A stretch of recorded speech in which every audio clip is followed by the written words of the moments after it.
Did you know that God's Learning Channel is available on a wide variety of different platforms? For starters, GLC can be watched in parts of Texas, New Mexico, Oklahoma, and Colorado by cable or antenna.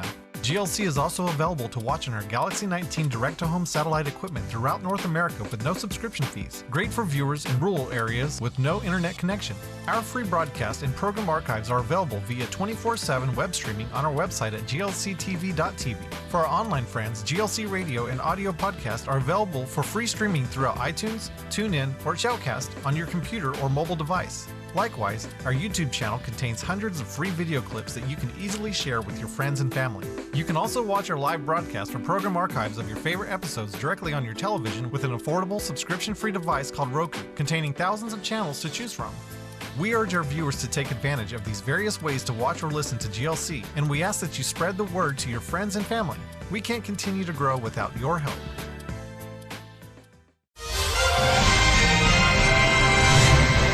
Well, welcome to the weekend lineup, and it might be update. I think it's update. We will have it on lineup momentarily. What did I say though? The weekend lineup. Welcome to the weekend lineup. See, Dad is actually, he's thinking correctly because we're talking about our weekend lineup, and it starts when the sun goes down. That's right. Go on, tell me I'm fired. No, slaves have to be sold, and as I've been telling you for many years, get over yourself. Moses didn't even start working really until he was 80. That's when he really got the headaches. Yeah, really. He did. You know, actually, that's when he really had to start depending on the Lord like he had never depended on him before. That's right. You know what, Dad? Same schedule. That is exactly what has happened in your life. Yeah. I mean, you've been dependent on him for about 35 years, but I'm telling you what, the last 3 or 4 years, we've really been dependent on the Lord. Amen. That's right. So that's a good place to be. What does the testing of our faith produce? Patience, long-suffering. Not irritation and grouchiness No. and fit throwing? Nope, it doesn't. Not if we're doing it right. Okay, well, like Dad mentioned, we do have the weekend lineup. We so do. we got a lot today, so we're going to get going. Yeah. So kicking it off tonight at 8 o'clock will be, this was great. This is a split program, first hour, second hour. The first hour is an interview that I had the privilege of doing in Israel in 2011, September 2011, and this was 1 week after Gilad Shalit was released by Hamas. When they held him for more than 5 years. And so Ashley Perry is with the Ministry of Foreign Affairs over there. That was an incredible interview. Yes, it was. I just love that. The other one is Gary and Carolyn Bird, and I think that's from about 8 months ago. Probably. Might be. But she's telling about going to the Philippines. Anyway, that'll be airing tonight, Friday at 8 o'clock, and Sunday early morning at 5 a.m. And then Doron Kidar, he was in the house yesterday. This is an incredible program, lots of information. But I'm going to be honest with you and tell you about, maybe 20 minutes into the interview, the jet lag hit. Because he had just come here. He had just come in from Israel the day before. So at the top of the hour, he glugged a cup of coffee, and he kicked it into gear.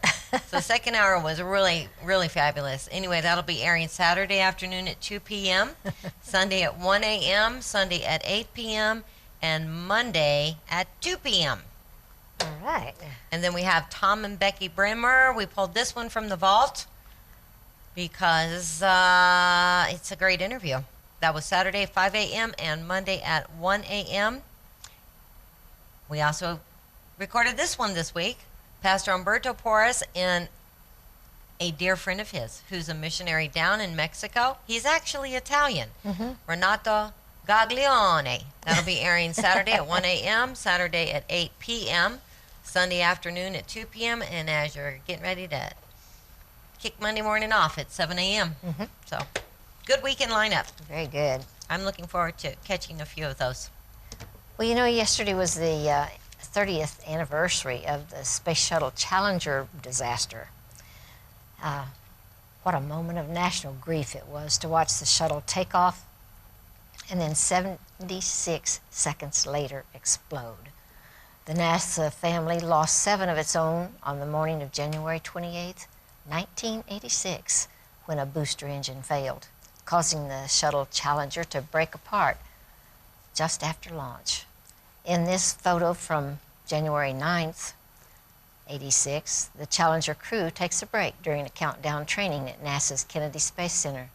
Left to right are teacher and space payload specialist Sharon Krista McAuliffe, payload specialist Gregory Jarvis, astronauts Judith Resnick, mission specialist Francis R., nicknamed Dick, Scobie, mission commander, Ronald McNair, mission specialist, Mike Smith, pilot, Ellison Onisuka, mission specialist.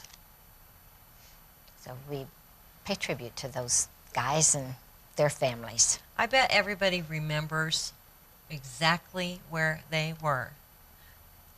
I remember exactly where I was when that happened. Mm-hmm. You and Dad had already started Primetime Christian Broadcasting. Mm-hmm. That's our legal name. And you had sold the RV business, and I had stayed on to help the new owner With these books. with everything, get to know the business. Uh-huh. And I was standing in the waiting area where customers would wait. We were watching the Space Challenger because it had just taken off. And it was an epic event. It was very epic. 30 years ago, the Space Challenger missions, the space shuttles, that was huge, huge news. Yes, it was. Less than a minute and a half later, we were all just standing there stunned. So anyway, Dad, I need some good news. Do you have a letter? Got a letter. Dear Al, Tommy, Amy, and crew, my husband Tommy and I have been blessed by the teachings from gifted and blessed men and women. So many questions have been answered, and our faith in the Lord is only stronger. Yay. Yeah. We have been blessed in so many ways because God blesses GLC. I know He will continue to bless you, and for this we are very grateful. May the Lord bless you in the new year. Carla and Tommy in San Angelo, Texas. Yay. I'd love to know how you're watching. What I love about that letter is that they've had questions that were answered. Yeah. You know, we're finding that frequently happens. People can sit in church all their life, but if they're reading their Bible, things aren't adding up with what they're being taught. It's very frequently the case. And then they stumble onto GLC and they're like, maybe that has something to do with it. Okay, Yes, Mom, you sir. got a devotion? I do. I'm sharing about Shabbat today. Yes, you are. Well, sometimes it's hard to understand adversity, but there's a purpose. Romans 8:28, which says, we all know that things work together for good to those that love God and to them who are the called according to His purpose. I suppose one of the hardest questions to answer is, why do I have to deal with so much adversity? Quite honestly, one of the best answers I've ever come across was written by C.S. Lewis in his book, Mere Christianity. Lewis likened God's use of adversity to walking a dog. If the dog gets its leash wrapped around a pole and tries to continue running forward, he'll only tighten the leash more. Both the dog and the owner are after the same end, moving motion, forward. But the owner must resist the dog by pulling him opposite of the direction he wants to go. The master, sharing the same intention but understanding better than the dog where he really wants to go, takes an action precisely opposite to that of the dog's will. It's in this way that God uses adversity. We really don't like being pulled and corrected by the Lord, but when we understand there's a greater purpose involved, then we can pass through adversity with hope, expectation, and steadfastness, knowing these events are for our greater good. Let's learn from the trials and tribulations we go through because God has a purpose in them. We may not enjoy it, but when it's all said and done, enduring trials faithfully will produce perseverance, character, and hope. And hope will not disappoint us, for the love of God is shed abroad in our hearts by the Holy Spirit. That's Romans 5:4 and 5. We truly can trust in a God who loves us with an everlasting love because He knows the direction we need to go. And He knows exactly how to get us there. Yeah. That was cute. It was cute. You know, I was wondering as I was listening to that, if how long it takes to get to the point where you realize that it's not just some irritating adversity on a daily basis that you're going through, or you know, some worry, something that you're constantly having to deal with. How long it takes for us to finally go, Ah. oh, God's trying to show me something. Okay, Lord, show me. Mm-hmm. You know? But I don't want to see it. We're not very good on the end of our leash. Your Like, leash is wrapped around a pole. we keep going, squirrel, squirrel. I have dogs, and there's a squirrel in the yard. Need I say more? Okay. So this excerpt from the Jewish Sabbath by Pinchas Pelly. I did find a few copies of these online that I'll be getting into the bookstore, but I'm telling you, there's only a couple. I think I have. Yeah, they're not many. I've received like 3 of them so far. That's anyway. This is. It was originally titled the Jewish Sabbath, or Shabbat Shalom, actually. Oh. Which is funny because that's Sandra Barris's book, Sure. Shabbat Shalom. And but this is a reprint, and it's called the Jewish Sabbath. So anyway, I pulled a chapter out of it today. Well, most of a chapter that I want to share with you, and it's called From Holy, or From Good to Holy. After 6 successive days of creation of the material world, a world seen as good, even very good in the eyes of the Lord, comes the 7th day. The world created in the first 6 days is not, however, the end of creation. Following the 6 days of the creation of the material world, there is yet another day, a hallowed day, a day that brings the 6 days not only to an end, as in finish, but also to their end destination. The heaven and the earth and all their array are indeed finished, but there is no peacefulness yet. The air is filled with expectation, with longing. It has not yet come to its end. And what is this end toward which God the Creator and the newly created Adam are longing? It is the making of this world into a vessel, ready to contain the infinite God within the finite world. Hebrew words can have several meanings.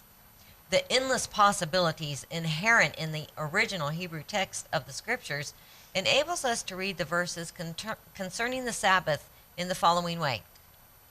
The heaven and the earth and all their array were finished, had reached their destination, yet were still longing. On the 7th day, God made all the work which he had been doing into a vessel. For in 6 days the Lord made heaven and earth. On the 7th, he abstained from work and breathed a soul into it. The Sabbath was the breath of the Spirit of God breathed into the mammoth body of the created world of nature. On the Sabbath, the world of matter obtained a soul. Here we're confronted with the great biblical revolution of breaking away from the shackles of dread into a new, unique and different, bright and redeeming realm of the sacred. The world in itself is not holy. Nature is desacralized in the Bible. Only God and humanity made in his image are able to make it holy. To the dimension of the good of the material world created in 6 days and qualified to function in harmony is now added a new dimension, the dimension of the spiritual, the 7th day. Nature can be good, even very good, but it is not God. One must remember that it is God who, by his free will, created nature. The human being, created in the image of God, is part of the world of nature, created to rule it, not to be ruled by it. The human person is capable of transcending the material world while being in it and with it. To prove this, there is a holy, special day hallowed by God. As God rested, desisted from all other work in order to hallow, to sanctify the seventh day, so humanity is told to desist from all work in order to sanctify, to hallow, to encounter God, the Holy One. The Sabbath is a crucible in time where humanity in its limited creatureliness and God in his enormous creatorliness meet each other halfway to celebrate holiness in time. What brings God and humanity together is the mutual act of hallowing. The well-known Hebrew expression Shabbat Kodesh should not be translated as it usually is, Holy Sabbath, but rather it should be translated Sabbath of holiness. Not observing the Sabbath is described in the Bible as profaning or desecrating it. Remembering or keeping the Sabbath has only one purpose, to hallow it. Okay, so that's the end of that. And then I have a question. Have you ever stopped to consider what an incredible miracle it is that the Jewish people, God's chosen people, are the only people group throughout history that has been brought back to their land after an astonishing 2,000 years? You know, there's a saying, more than the Jews have kept the Shabbat, the Sabbath has kept the Jews. Maybe there's something to this seventh day that God himself set apart. He created the Sabbath for all mankind, as we see in the creation story. But keeping it is a sign of the covenant that God made with the Jewish people.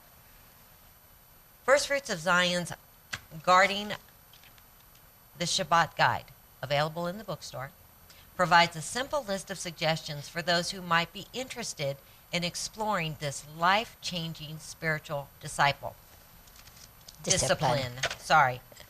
And I want to read you just the first two things, Okay. because they gave us a list of 10 things, and they are so simple. But it's all an attitude of the heart. Mm-hmm. Number 1, begin by taking note of when Shabbat begins and when it ends. When Shabbat begins, according to Scripture, is on at the end of the 6th day, which is Friday as the sun goes down. Mm-hmm. And it lasts until the sun goes down on Saturday. Mm-hmm. That is the Shabbat, okay? The second thing, and this is so important, gradually and prayerfully consider what the Bible has to say regarding the Shabbat, and observe how that lines up with your own practices on the seventh day. See, I look at this and I'm like, there's something to the Shabbat, because that is the covenantal sign between God and the Jewish people. Had they have not kept it, I guarantee you they would have never been returned to the land. Mm-hmm. So, okay, I had mentioned these on Wednesday. There are 3 little like fold-out cards. The first one is Guarding Shabbat, which will help people understand how to do that. The second one is Kiddush Shabbat, and that has all the little blessings if you want to light the Sabbath candle and participate in that, which, you know, there's really something to that too. And the closing Shabbat, there's another candle lighting, the Havdalah candle, Mm-hmm. that closes that. So that's what this one is. These are little fold-out cards available through the bookstore. We also have another thing in there. We have 2 books, actually, from FFOZ. Very reasonably priced. I'm telling you, these are excellent books, chock full of so much information you can't believe it. This one is Shulchan Shabbat, the Sabbath Table, prayers, blessings, and songs for the Sabbath. On one side is English, on the other side is transliterated Hebrew. Not the Hebrew letters, but the words as they would be spelled out in English, so that you can actually say them in Hebrew if you're not a Hebrew writer or reader and writer.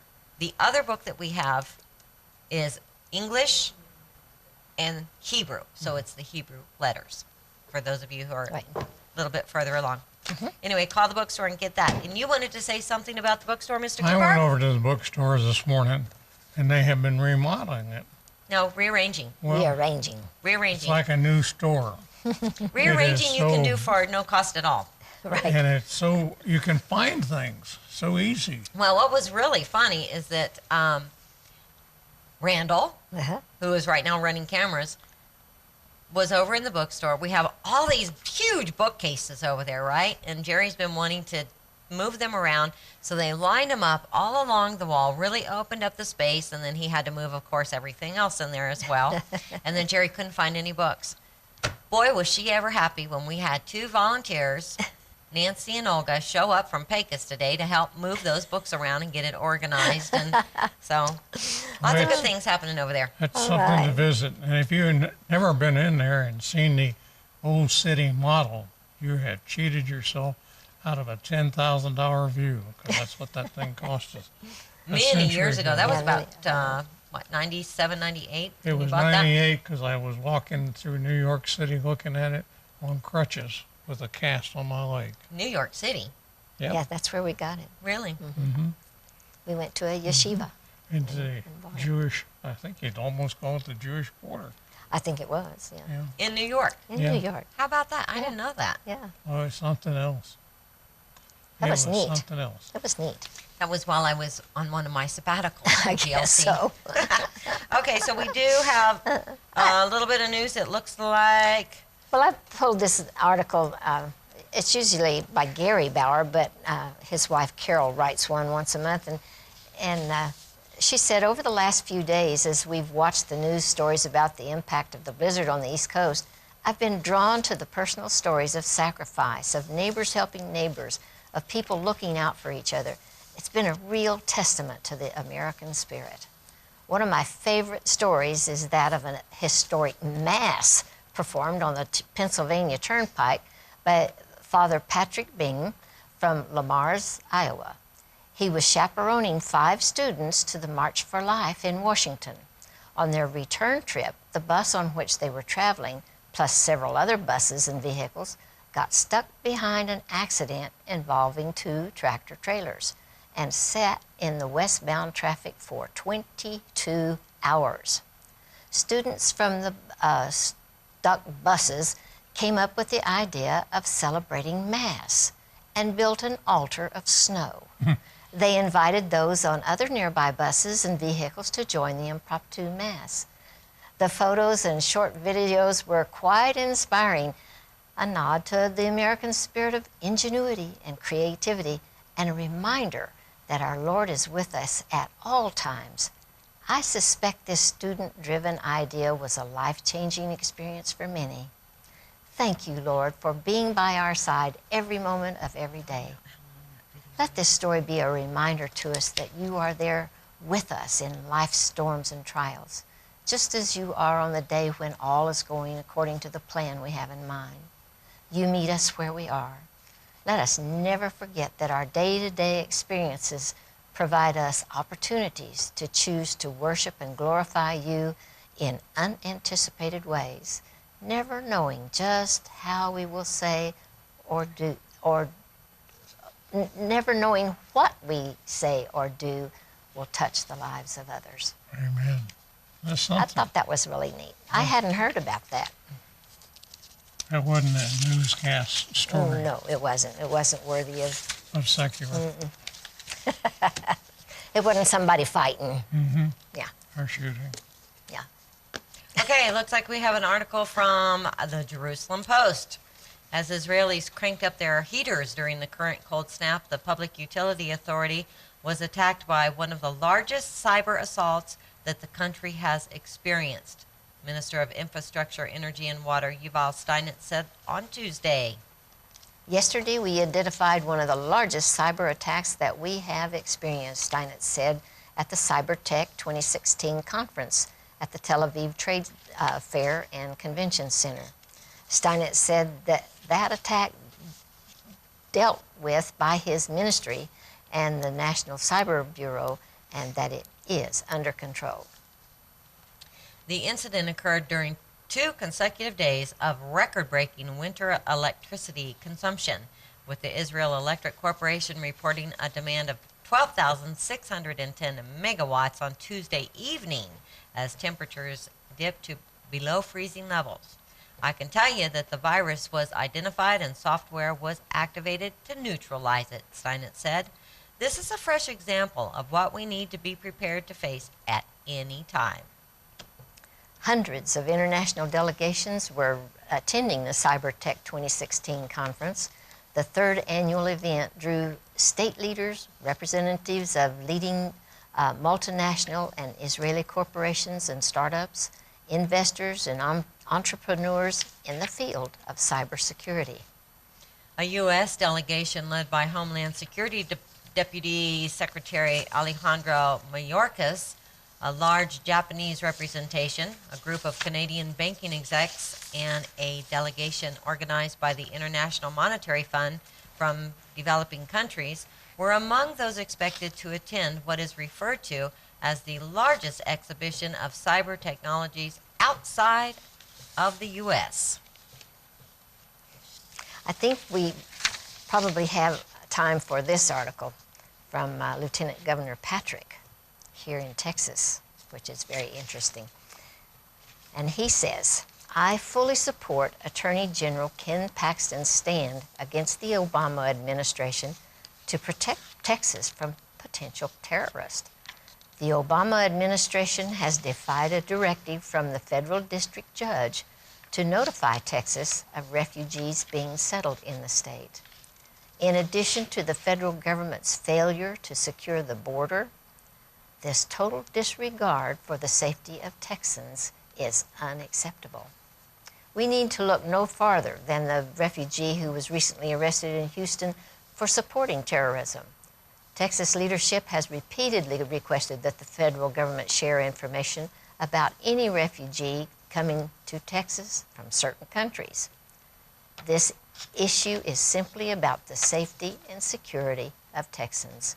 I will not stand by and allow the federal government to continue to ignore the threat of potential terrorists settling in Texas. Well, Praise God.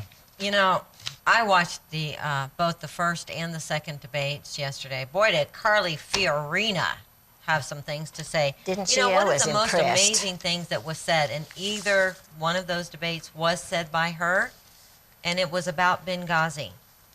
And Hillary Clinton's response to Benghazi of covering up what had happened, lying to the victims' families, instead of saying, you've just killed 4 Americans, including our ambassador, and we're coming after you, and get after them. That's actually what should have happened. It is.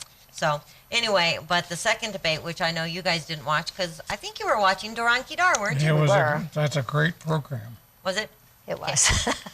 But I tell you, Marco Rubio said one of the funniest things last night. He says, Bernie Sanders is a socialist. Absolutely. And the children that are following him, the younger generation, they have no idea what socialism really is. They don't. So Rubio says, I think Bernie Sanders should be president of Sweden. Right. Where's Of Sweden. Sweden? Yeah, but Because we're they're not socialists. Sweden. No, okay. We don't want to be Sweden. We want to be Absolutely. the United States of America. That's right. You know, folks, we got a lot of work to do in educating people about a whole plethora of things, and apparently that includes socialism and communism. Well, you- Nobody's being taught anything. Our students are not being taught any history, either world or American. They don't know what anybody stands for. Nevertheless, the sun goes down and we get Shabbat.